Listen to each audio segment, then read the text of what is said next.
talked about water fights and also water rights, but water is the topic of customer support this weekend. A question today about western water resources. I grow alfalfa hay here in western Colorado. This area receives about 8 inches of precipitation a year, and I couldn't grow hay without irrigation water supplied by the Colorado River. As I'm sure you are aware, we are in a long-term drought. Lake Powell, just downstream from here, is the lowest it's ever been. Lately, I've been selling hay to ranchers who normally have their own hay crops to sell. If the cattle industry in the southwest literally dries up, how will that impact the overall cattle market? A struggle between agriculture and municipal water users is developing. Farmers and ranchers are going to have to justify our lifestyle. How can you weigh the use of a limited commodity, water, for agriculture or for municipalities? And that's from Mill Schaefer in Grand Junction, Colorado, and I need the rest of your address.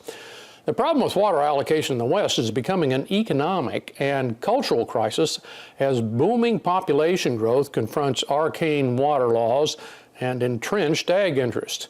The example you cite, using ever scarcer water for thirsty forage crops, is one of the most popular examples spotlighted by environmental and development advocates.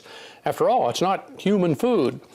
Until the atmospheric rivers became a thing last year, the hope drought would be relieved by weather patterns seemed far-fetched. Even so, just like we didn't predict the deluges in California last winter, meteorologists have no reliable way of anticipating such incredible occurrences, especially as temperatures continue to rise. Exporting forage loads of water from California fans this smoldering debate. We are literally shipping a shrinking natural resource to East Asia, mostly China. In my opinion, campaigns to rewrite water laws to bring them up to date are wasted effort and legal gold mines. I think it's safe to say water shortages in the West will only intensify. The solution is already apparent and underway. As much as possible, let open markets, not politics, allocate the water. Encourage farmers to consider selling water rights and land to people for what the market will bear. Trust me, there is a price for even the most cherished way of farm life.